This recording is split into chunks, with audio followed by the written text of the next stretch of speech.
Hey, Sooner fans, welcome back. It is game week. It is SEC game week. Tennessee is here finally. Been waiting for 4 weeks. Welcome back, Champion Standard Podcast. He's your host, Rob. I'm co-host Brad. Please like, subscribe. Just continue to follow us. We really appreciate everything. All of our subscribers out there and all the comments you're making. Really appreciate it. Thank you. Yeah. Want to thank our sponsors as well. Woodworks Distillery. Some of the best bourbon in town. Little whiskey, gin, vodka. May want to go get you some this weekend just to help calm your nerves a little bit for this one, because it's gonna be some anxious moments. Yeah. Yeah. Yeah. So Saturday night, 6:30, national TV. Game day will be in town. First home SEC conference game in Norman. Josh Huepel returning. How many more storylines do you need? Number one offense, a really great defense. Yeah. I mean, this is like just a match in heaven, man, for football on a Saturday night. I mean, this is awesome. Just to kick off your conference play is a night game. It's not an 11 a.m. Little 12 game. I mean, this is what we signed up for. We signed up for all this. It's time to go out there and get a win, man. Yeah, it'll be great. I guarantee you the fans will be out in force. Hopefully we can, being our first SEC game, we can have a good showing. Let the nation kind of see, we are meant to be in the SEC. There's none of this are we SEC ready stuff. We have the fan base. It's time for, it's a big game time. So that's when we usually show up the most. So I'm looking forward to it. I need to get down there early and find some parking because I'm sure it's going to be a premium on campus for sure. Hey, I told you where we are. We're going to be at the Boomer Outreach building. Yep. I think we're going to have a pretty sizable party. Anyone that's listening in, want to come and tailgate, we'll be there pretty much all day. Boomer Outreach building, shade, plenty of space. I mean, there's enough parking and space all the way to game day, or all the way to game time. So come and hang out with us if you want to swing by, say hi, or kick back, bring a chair, and we'll hang out, talk ball. Yeah. We mentioned, Josh Huepel coming back. So that's one of the storylines, of course, that everybody's talking about. Josh and Brent are very familiar with one another. So that's going to be fun. I'm sure they're going to recognize him with some videos before the game. He'll get a standing ovation. That's it. That's when we stop. Yep. Give him his standing ovation. I'll give him his 15, 20 seconds. And then after that, I do not care. That's right. Taking it. You're now the enemy. 20 seconds. Yep. Little golf clap. Soften him up a little bit. Yeah. Yeah. And then just stink eye. Yeah, exactly. So this is our preview. Do we want to, dive right in and some of the, X factors of the game that we see, Yeah. Let's go ahead and do it. Yeah.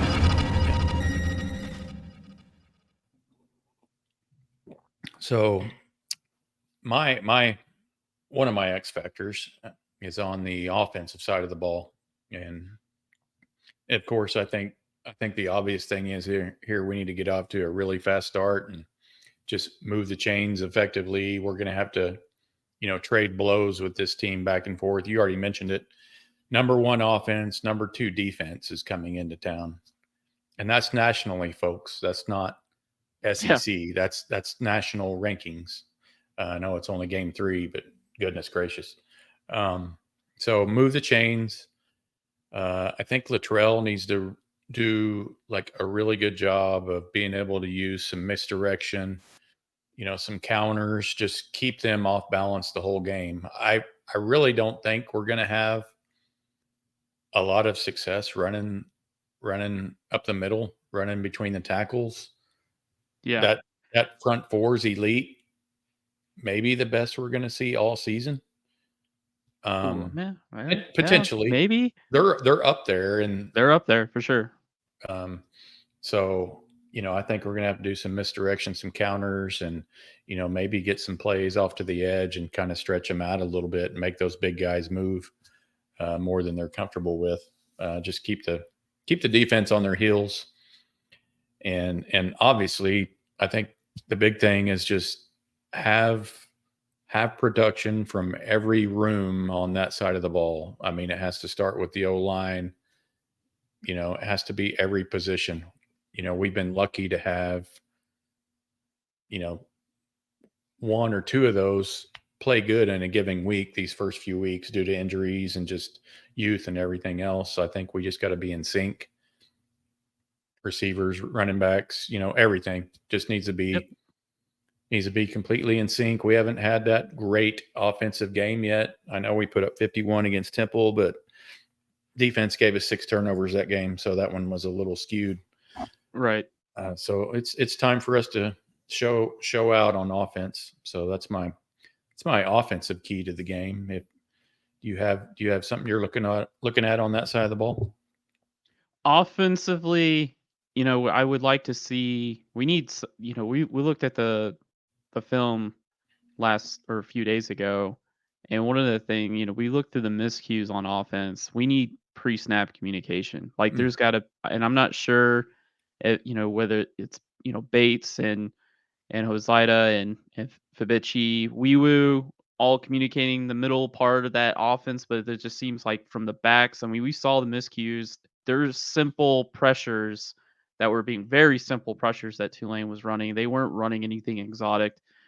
You're down in distance, your D&D down in distance, your formation that you're in, you're understanding what the back is doing. Where is the back at? Is he on my side? Is he on that side? Where are we sliding protection? All those things matter. And like you saw some of those Tulane pressures, they came from depth or they were just simple backer read, the halfback for and take off for a rush. I don't that's Mikey is just can we see some more talk, some more chatter? Can we identify, is there more game prep that's getting onto the field, game prep communication getting onto the field? The second thing, deep play concept. We're needing a deep play concept of something to push the ball downfield. And yeah. it's funny, I watched I forgot the guy's name. He did an awesome OU film breakdown, and he was talking about the post wheel and how the Tennessee likes to run the post wheel. Well, I mean, they run the post wheel every game. I mean, we've got 3-4 games right here. They run the post wheel every game. We tried it 4 times, I think. I said 5, I think it's 4. 4 times, and we just couldn't quite Yeah. it just it was close. It was really close. Right. We tried that slot fade and trip set with Petaway, and it wasn't a question of arm talent, it wasn't a question of receiver not being able to beat the guy. It was just timing and spacing. That's it. I mean, just practice. We're gonna get it. We're gonna find out. I don't know if we find out in a week after we haven't seen it for 3 weeks, but leading into my player X factor, Nick Anderson, Mm, who is a skinny post sit read guy. He has the choice route. I mean, him and Dylan were really good with that. We've seen connections with Jackson Arnold to Bauer Sharp. We've seen how good that looks. They feel each other out. They understand where within 10 yards fitting into the zone. But can we get does Jackson Arnold and Nick Anderson have a connection that we haven't seen yet that is able to push the ball downfield beyond 15, 20 yards? So those are 2 things I'm watching offensively, pre-snap communication mhm, and how mhm. does Nick Anderson affect the deep play? Because we've only completed 2 passes over 20 yards. So can Nick Anderson help us there, and can we get some more chatter, some more communication on the line to identify blitz scenarios. Yeah. And, one thing I was going to mention as an X factor on the offensive side was it would be really nice because of their front four to be able to run some tempo. But the fact that we've had so much issues on the offensive side of the ball, it's just not possible. Right. Now, if you get in situations where you are moving the ball, say you're getting 7 or 8 yards on first down, I'm not against 2nd and 2, quick snap, getting a first down and just keeping the chains moving, just mix it in every now and Mm-hmm. then.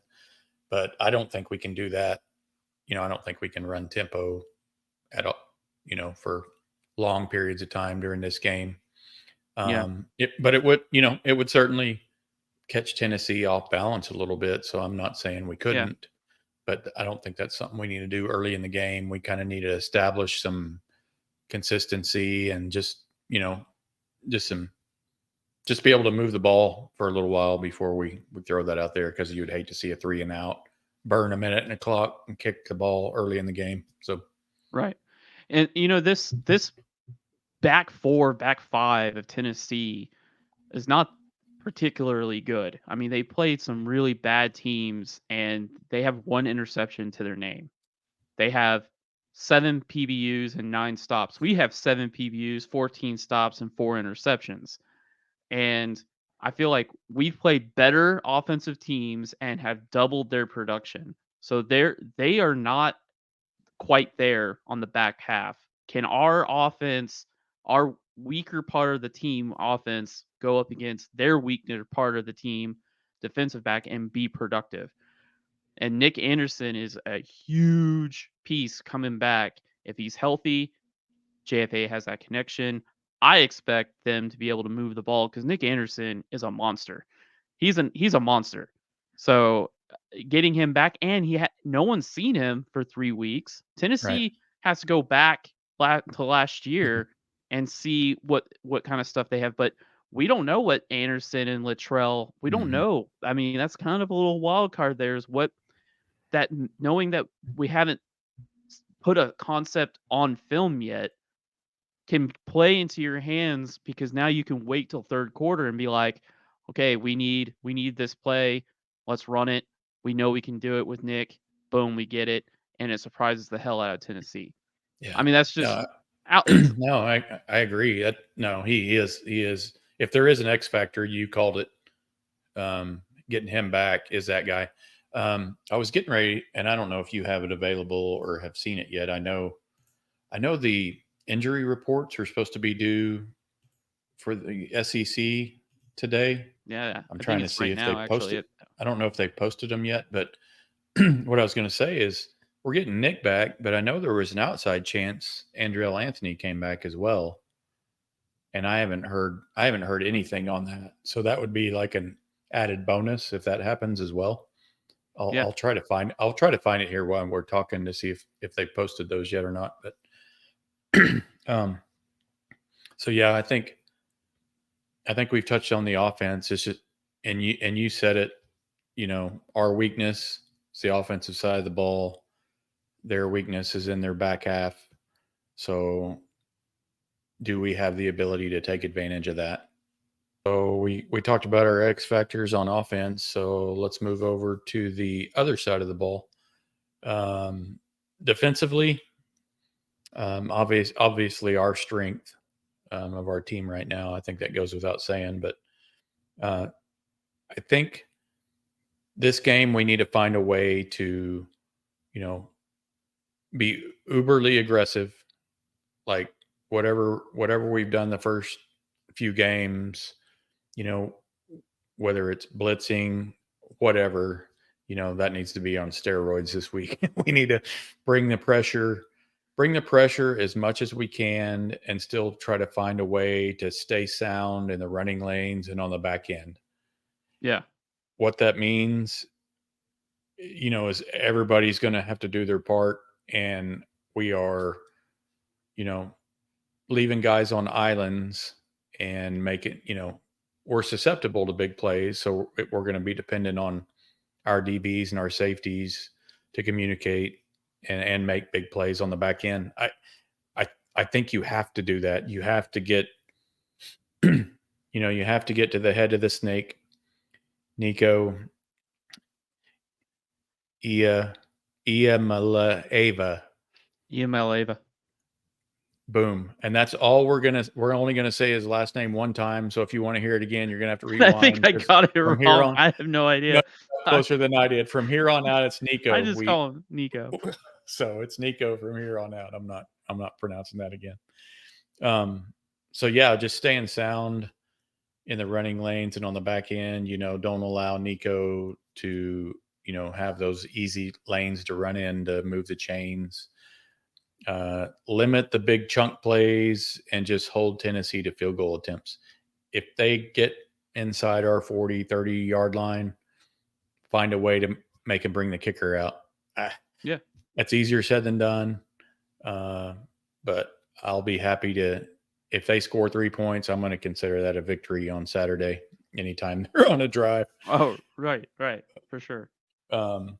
And to me, the biggest thing is just make this freshman quarterback as uncomfortable as possible and make him feel that crowd early and often. And That's a great point. That's up to me, you, the other 85,000 people sitting in the seats, and our defense to just cause some havoc and make him hold his head, hold his helmet. He can't hear. He can't hear. He's looking at the sidelines, has his Yeah. hands up, just And whatever. what does that do? What does that do? That slows the offense down. Yeah, They because can't they go are fast. full tempo. Yeah, And if they want to go fast, what happens? False starts. yeah, Delay a game. Now they're in negative yards. yeah, No, that's a great point because the crowd has to be involved. Like I'm gonna politely tell the people behind me that politely, but I'm gonna tell them I'm standing for majority of this game. yeah. Like I If know you you don't want to see maybe my they got butt, bad knees. then you need to stand up with me. But I'm gonna probably lose my voice. I mean, come Monday Yeah, and Sunday, I'm gonna lose my voice. Y- You yeah, know? I'm with you. If I don't lose my voice or my voice is raspy on our next podcast, I did not do my part. Yeah, So next podcast, if I can't barely talk, that might be a good thing. yeah, So yeah, definitely need to make him feel us somehow. Uh, Easier said than done. I mean, that offense is potent, but you know, I've been to too many games in Norman, you know, where the defense has showed up, the crowd is in it, and it's just it's a tough place to play. I don't know where it ranks in the country as far as like tough venues or whatever, but it's got to be, top 10 whenever we're fully bringing our yeah, blue blood fanaticism that we right, have, yeah, which it takes games like this sometimes for us to totally bring that.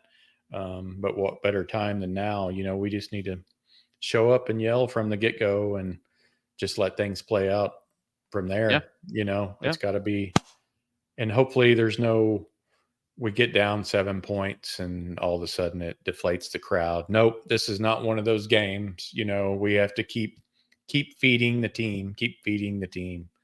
I can't right. say it enough, but so I mentioned a couple of my X factors. Do you have some guy on defense or a group of guys you're wanting to perform well today or this weekend? Y- Sorry.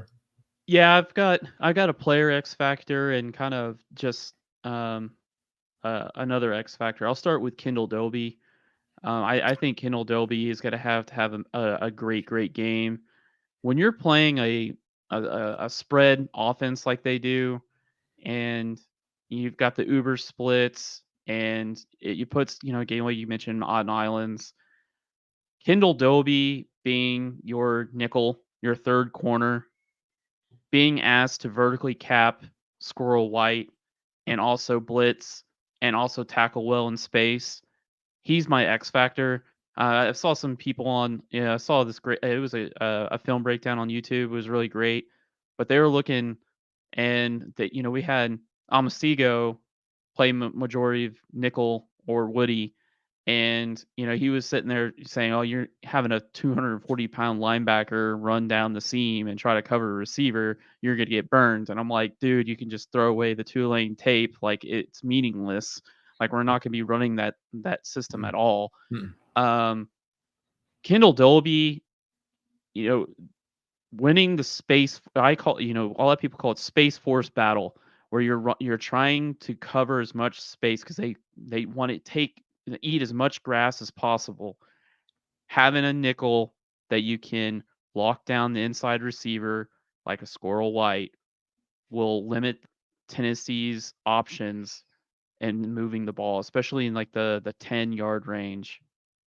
Um, the other, you know, the other X factor I have is Brent Venables himself and what he's going to be scheming up, because what we've seen the last 3 weeks, I would be kind of surprised if we run the same defense as we've done the last 3 weeks. Sure.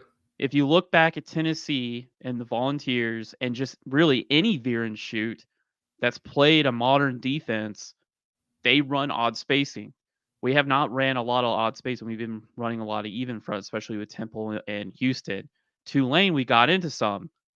We've gotten some looks where we had a 5-man box and we were playing cover like actual pattern, like maybe not necessarily pattern matching, but we were running coverages and getting prepared for what we were going to do for Tennessee. It looked like closing the B gaps, and how Brent Venables decides on how he's going to strategically close the B gap. The B gap is the most important gap in football, and how he goes about doing that. Well, Alabama, Georgia, they use 4 eyes. They close the B gap. We're not going to allow you to run through the B gap.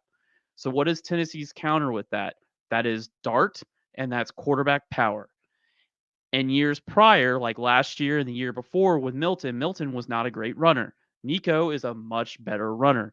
How Brent Venables decides how he's going to strategically lock down the B gap and deal with a quarterback that can run the ball, that is what I'm excited to see. Like this is I when this schedule came out, Tennessee, I had it circled. Mm-hmm. This is my favorite game of all year because Brent Venables hasn't played against this system in 10 years. Like you have to go back to Baylor. Now, Yeah. he played against a Baylor version, a variation with Dino Babers and lost as a number 2 team in the country.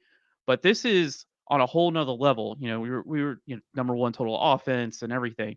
How he go that's my X factor, because if you look at Saban and Smart, if he wants to be on their level, Georgia has beaten Tennessee 7 times in a row, 7 different ways. And Brent Venables coming into this, how is he going to use his guys? How is he going to strategically place them and win?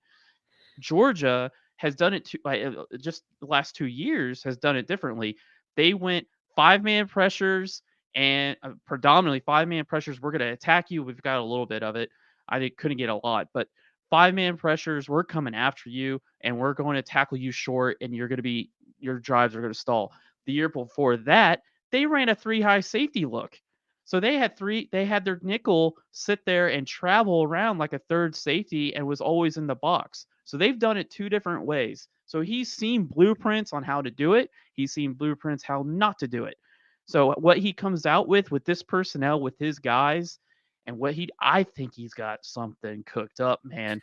I think no, I do. No, I Because do too. he's got too many damn good players. He's got Mm-hmm. too many good Mm-hmm. safeties. He's Mm-hmm. got too many backers. His Yeah. interior defensive line is really good with Dominic Williams and Deshaun Terry. I don't think Tennessee's going to run it very well with their running back. I think their run game is going to have to go through Nico. And I think their pass game, they're going to have to go max protect, and that's the only way that they're going to be able to get the ball downfield, because we're going to be pressuring them so much. But those are my two X factors: Kendall Doby vertically capping and Mhm. blitzing and tackling in space, and how Brent Venables schematically puts his guys in place to win the game. Yeah, it's the ultimate chess match. Mhm. You got Josh versus Brent. I mean, I love it, man. you won't you're hard pressed to find two better coordinators in the game opposing each other. So I love it. It definitely, and there'll be some give take. Brent will win some battles, Josh will win some Sure. battles. Yep. That's the beauty of it. So you know, trying to enjoy that, as it's taking place may be hard, at times, but Yeah. we know it's a thing. Those are the two, couple of the two best coordinators in the country, and you touched on it. I think having a 3, 4, 5 man front, whatever, the more multiple you can be against Nico, Exactly. you need him. You need his head to be spinning. Yep. You can't let him get And the comfortable. O line. His head needs to be spinning like, I don't know what they're getting ready to do here. I see 8 guys in the box. Are half of them going to drop off, or are 3 of them coming? He Right. doesn't know. And so You gotta take the play out of Josh Heupel. You gotta get Josh Heupel as the OC out of the game. And the best way you can do that is you mess with your run fit spacing. When you watch some of this tape here, I'll see if I can try to point it out. Um, Georgia and Florida and Alabama do a good job of messing with, is it 7-man spacing, meaning do we've got a light box and we got a force safety, or are we manned up and we've got another guy that's in the run fit? Pre-snap, it's static. You don't know. Is it mhm, 6 guys, 7 guys mhm, that are keying on the run? Nope, it's 6. Nope, it's 8. You don't know. And you can mix and match the run fit spacing. Then you can mix and match your even and odd spacing on the front line. You have an even front. But if you kick over the edge and the nose tackle one gap over, now you're in odd spacing and those B gaps are closed. And if you can be fluid like water and fill gaps differently from play to play, it Josh would not know what to call. You don't know what to call. You can't get a read on it. It's up to Nico and your offensive line to execute as things are constantly changing. And Nico is it is his first road game mhm. against the number 2 defense in the SEC. So, I mean, this could be a lot of fun on Saturday. This could be a Yeah, lot of fun. And as an yeah, X and O's nerd, I can't yeah, wait. yeah, yeah. You are that, but I'm glad you are, because I'm not. So you bring that every week, which I appreciate. Um, yeah, we talked about a couple of X factors. Hey, I just pulled up the uh, injury report for this game. This is new to the SEC. They have to publish the Mhm. report. So if we want to get into that for a few seconds, if you're okay, unless you're Yeah, wanting go to ahead. go into Yeah, some, let's go and yeah, present it. just a Share second. it, put it up Yep. there. It's not the great layout here, but I'll pull it up anyway and we'll see how it looks.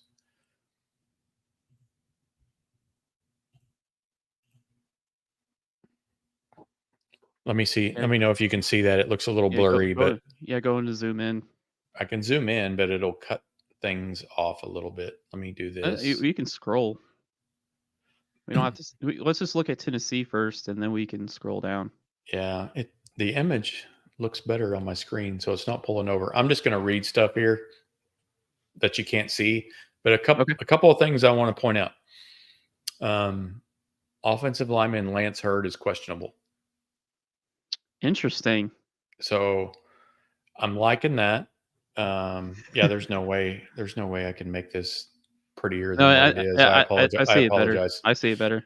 Um, So Lance Hurd is questionable, so that's on their side. A few things I want to point out on our side. We kind of knew Gentry was a stretch, so doesn't surprise me there. Um, so Hmm. what does surprise me a little bit, well, and I don't even know if it surprises me, but I mentioned it earlier. Andrew Anthony's probable, and those 4 guys that are listed as probable down there: Anderson, Anthony, Dolby, and Everett. Okay. With Hickman being questionable and Taylor being questionable. To me, that's encouraging. Taylor, questionable. Huh. Wow. So Okay. so so to me, that's encouraging. We have potentially, a center or two that could be back. So Bates isn't tasked with having to block this line, you know, the whole game, or even, you know, Mm-hmm. whatever. Having Everett and Hickman potentially there to come in would be awesome. Taylor, if we can get 20 snaps out of Taylor, I'd be content with that. I know he's been battling injuries more than anybody, Yeah, but I think Charlie at TFB was saying that he was doubtful mhm. to come back, but seeing him as questionable here looks pretty good. Yeah, I You know me, agree. man. We need Dolby and Anderson. Yep, If I and was that's the picking yeah. two, those are I, the two. I I knew We you'd need see those Dolby and two, and they would Anderson. jump out at you. So Anderson and Dolby. So to me, Everett and Anthony are like a bonus. I didn't Yeah, really expect them to be listed me as neither. probable That's here. great. That's good. God, I hate seeing some of those guys up top, Gibson and Farouk, Yeah, I just know. make me want to throw up. But it really It's a bummer, does. man. It's a This is one of bummer. those years, man. We wanted some good health and some good luck on that side of the ball, but Yeah. uh, yeah. So that's probable here. Well, interesting that Lance Hurd is questionable. I was going to Yeah. mention that he gives up a 33% of pressure. He allowed pressure. Tennessee, he's like literally double everybody on the line. Hmm. Hmm. So he's out. I think um that's what I got right here with Tennessee. 33%. That's more than anybody else on our line. So I uh I think there's a mismatch right there for sure. Yeah. There he is. 57 pass rush snaps. He's had 3 hurries, 3 pressures, 6 total fails on very minimal of snaps. I mean, I watched him. He looks heavy-footed to me, and I think RMT being the way that he is, Hmm. with his hand, we saw it last few days ago. Powerful hands and bendy, man. He's bendy and powerful. Yeah. I don't know. Defensive player of the week, RMT, Yeah, by the way. Yep. yeah. Um, I'll just rip through here real quick. I've already touched on the Tennessee has half our production in pass coverage against worse passing teams. Um, Run stop efficiency, they're okay. Again, they played worse teams, and we've got more production than them. They yeah, I mean, we've got 2 forced fumbles, 59 stops, 84 tackles against better teams, and they've had less run snaps. Pass rush, James Pierce Jr., that's the big talk. He's only had 28 pass rush opportunities. 28. He hasn't really played. I think his Yeah. He's total played game maybe stats, three like quarters. Yeah, of a yeah, game, if and that. Yeah. I asked a guy that I know who does a Tennessee pod, and he said that they're quote unquote wanting to save him and unleash him. Sure. That's what he said. So, but RMT obviously Ethan Downs. I mean, compared to all the defensive ends, we've got two as far as total wins go. Caden Willard's in there too, so not bad there. The air show we all know. Yeah, sorry, wrong side. The air show. Tennessee's thriving right now against the zone coverage. 76%. That's just bad defenses that can't play man. They just can't man up, so they have to Hmm. play a ton of Hmm. zone, and they're not very good, and they've gotten burned. But good for Tennessee getting production there. And that's all I got on Tennessee stuff. Yeah. I'm sending lots of good vibes and energy out to Jacob Sexton, Tarquin, Hmm. Taylor. Yeah, You're going to have your hands full Saturday. Pierce is a first round draft pick, yeah, he but is. He's kind of like that old school 3-4 outside linebacker. He doesn't feel like he doesn't seem as big, or I don't know his height and weight, but RMT looks bigger and faster to me. But maybe that's just I'm biased. But He's kind of like that old school 3-4 outside backer that would come and rush every single snap. Kind of like a oh, I Who's can't think of his name. who's the Alabama guy that just graduated? Will, Will what's his name? Anderson? Oh, Is he's he like not as that? big as Will. Oh, No, okay. he's smaller than Okay. that. Okay. No, he's smaller. He is not that big. I saw him playing against Caleb Williams Sunday night, Yeah, and yeah, I that saw guy some of that that too. guy that guy looked good. Yeah. All right, let's go into some film real quick. I don't got a lot, but we'll get into it.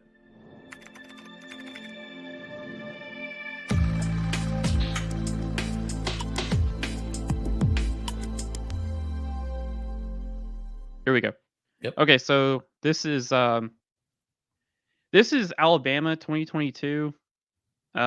This is Tennessee's first victory over Alabama in 15 years, and I kind of just wanted to kind of just walk through kind of briefly. I'm not going to be doing any illustration or anything. Just sort of just play ID some stuff.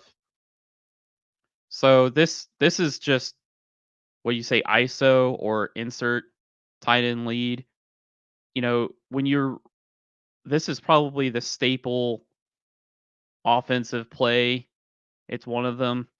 And that tight end is just gonna be the lead blocker, and you're just gonna have uh, some double teams and get upfield, vertical, everything vertical. They don't want to do a lot of jet sweeps and motions and stuff. Everything's in between the tackles, unless you run a 3 down front. That was a 4 down front. Uh, this is this looks like duo to me. Double team, read the backer, make a cut. So this looks like they're reading number 32 there on the left, leaving him unblocked, and then boom, running back makes. This is what Tatum does. I Hmm. should have had he did this in the red zone when I mentioned it on the pod of force the backers, manipulate them into the wrong gaps. This is what I mean. Tatum does this. He's reading that 32, whoop, and then just takes off. And I know it's like a 3-4 yard gain, it's not a big play, but that's a good play. So then this is Alabama getting into their tight front. And here again, we got into a similar look to this. Now we didn't get stacks, but we got into a similar look to this versus Tulane, and that's why I think we're going to end up being in an odd spacing 3 down Hmm. look. Hmm.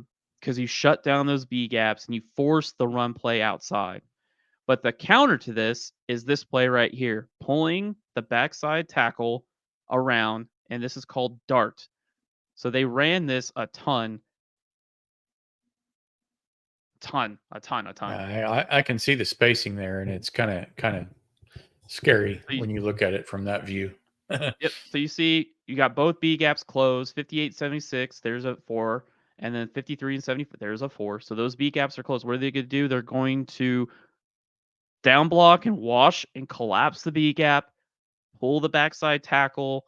Easy. I mean, this is just, and that's the problem of running into odd spacing. So you're gonna have, like we mentioned, you gotta have to mix it up. You can't just live in Hmm. odd spacing, otherwise you get caught into that.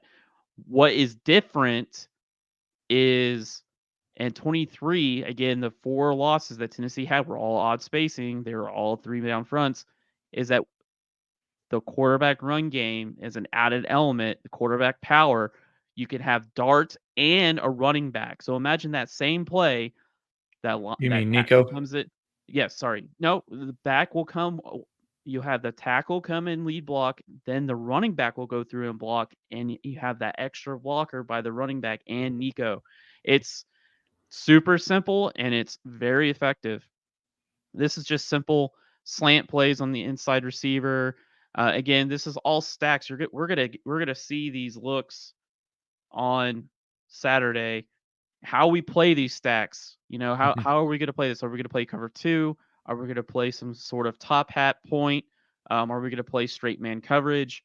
I mean, that's where it goes to BV on how he's going to strategically um, uh, collapse the B or close the B gaps and take the top off the offense.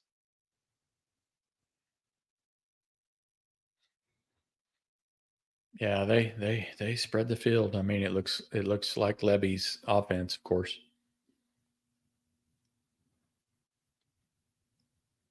So much space.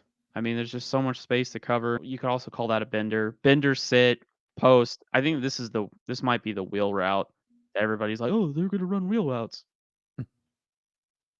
Oh, no, this is a dig. Oh, I shoulda put this in the drawing so I could draw, like, the 5 5 route. Yeah, that's good. Oof. I So, don't th want to. I again, don't want to. I don't want to see a lot of that on Saturday. so, like, I forgot his name, but he did like a 30-minute film breakdown of OU Hmm. defense in Tulane, and he was like, I'll tell you what, they're gonna do this. They're gonna the post and wheel," and I'm like, "Bro, they Yeah. do post and wheel literally every damn play, Right. Right. like, or Right. every game, every damn game." So the outside receiver is gonna it's the switch release, outside receiver's gonna go post, inside receiver's gonna come under and a wheel.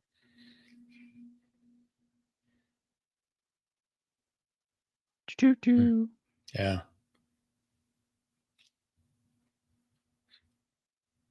Here we go, we got a stack, and they're just changing the read here. There's a skinny post, post, fade, bender, deep over, all in the same area, field side, just different levels. They try to test your hard deck or your safety. How far back can I push him? How far deep is he, or how much is he coming inside? I can go over the top of you, or I can go underneath you. I I think I need to go get another glass of whiskey watching this film. I'll be back in a second. Well, yeah, I I, mean, I'm kidding, I but seriously, I wish we had. Yeah, I wish we had a healthy Gentry, just so like all DBs on deck. This weekend kind of thing. So this play, this is the reason why you need a big arm quarterback, and that's why not all veer and shoot offenses are good because you want to be able to throw this ball right here. This is a deep over. He came from the outside and he's coming and he's flattening his route out and he flattened his route right into the zone hole. Boom, he gets it. It's a hard play to defend when you've got all these other routes going around, but that's why you need a big arm quarterback because most quarterbacks can't. That's really hard to struggle to throw that kind of route. So this is NC State, and there's a little counter. And what NC State did here, and I mentioned it before, is look at how many defenders are in the on the run Mhm. fit here. They're showing a 3 down front, but literally they've got 1, 2, 3, 4, 5, 6, 7, 8 guys in the box. They're all key in the run, all Yeah, of them. yeah, And you got to mix and match that, and you can get plays like this, negative plays that kill drives. This one, this is more like, again, this is more like 7-man spacing.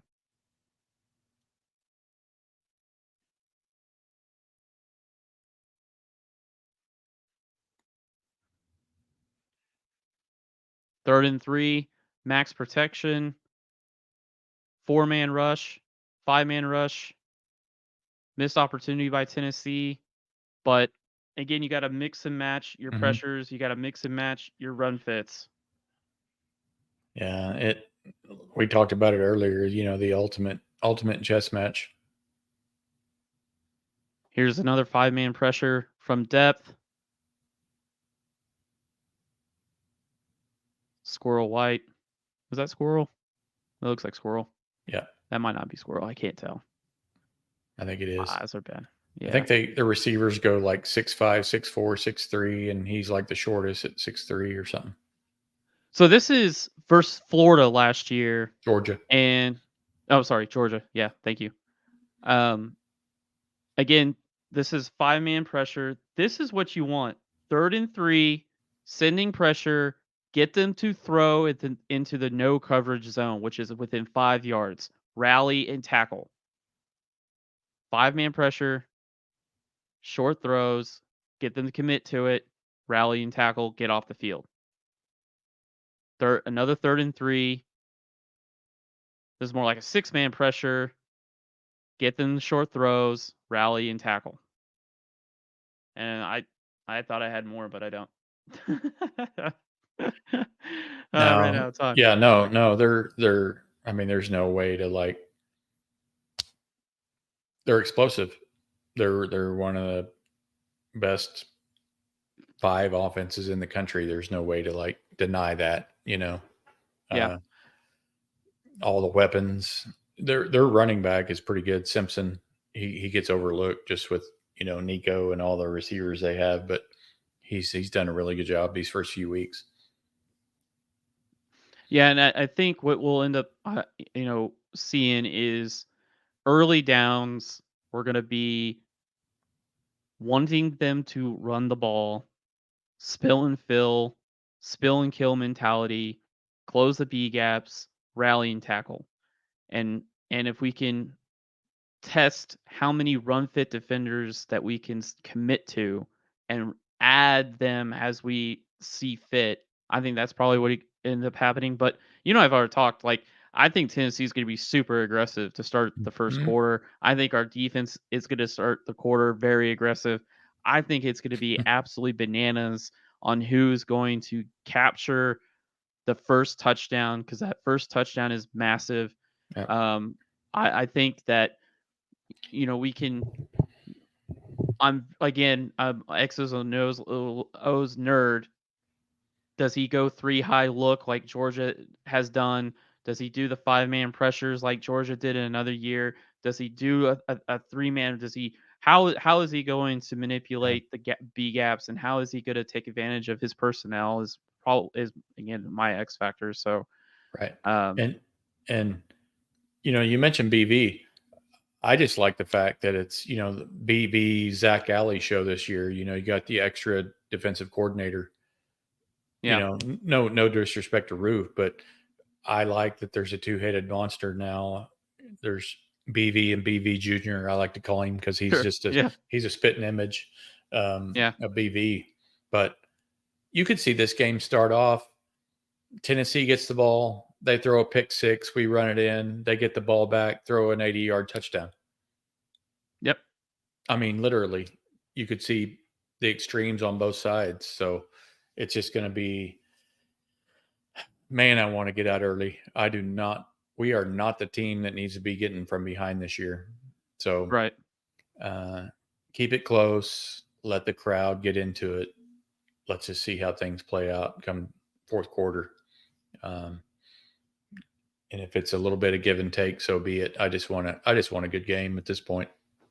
Yeah.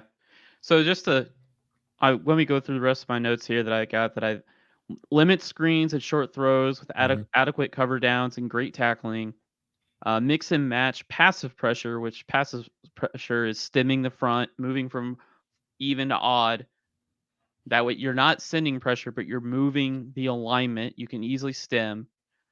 Coverage change-ups, cover 3, cover 1, cover 2, cover 4, things that look similar, but they're not leverage-wise.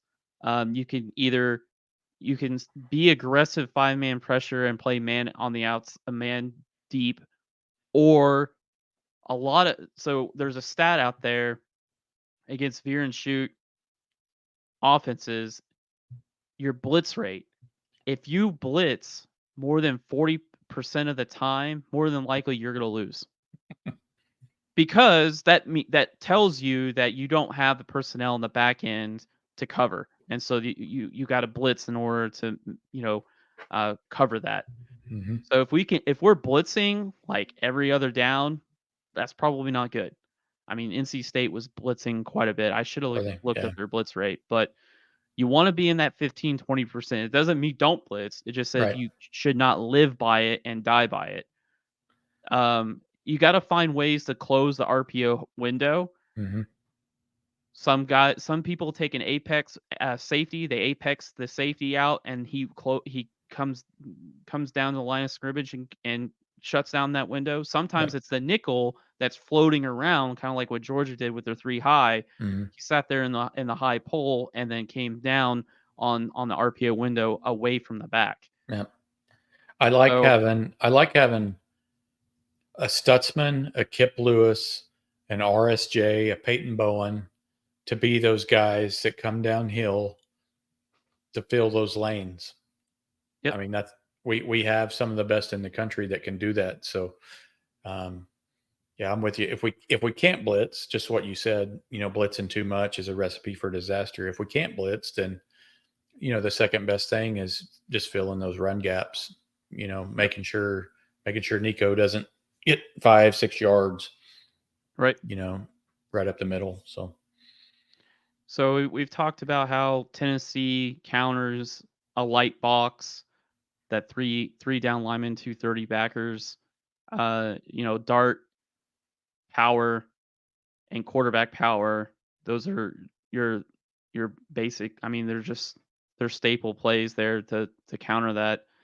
But yeah, I think that we're gonna see schematically something awesome from BV. You can just toss away. That's why I didn't really do too Mhm. much last week, because I'm like on defense. I love to live in the defense. It's just now I'm really excited to wake up on Sunday and start looking at some film on what BV did on Saturday, win or lose, because Right. whatever he did, it's gonna be pretty cool, and I can't wait to take a look at it. Yeah. Uh, and I think we just need to, not spend a lot of time on it, but just winning the turnover margin and winning the special teams. It's the little stuff. It's the little Yep. stuff that matters in these games like this. You may give a take on, the other things, but just need to win a couple of special teams plays and just, you know, make our field goals or our punter, average 55 yards punts a game, drop a few in the 10-yard line, whatever. Just Yeah. everything matters this game. There isn't any side of the ball that doesn't. So yeah, so I think we got everything covered. I think we covered everything. Yeah, so um I guess just in wrapping things up here, just show out, show up, you know, rest up Friday night. It's going to be a long day. Um, Yeah. just make sure you save a little bit of energy and save your voice. Maybe we should do like Texas A&M and have a little yell practice on Friday night or something like that. Rob, I'm kidding. I'm kidding. What?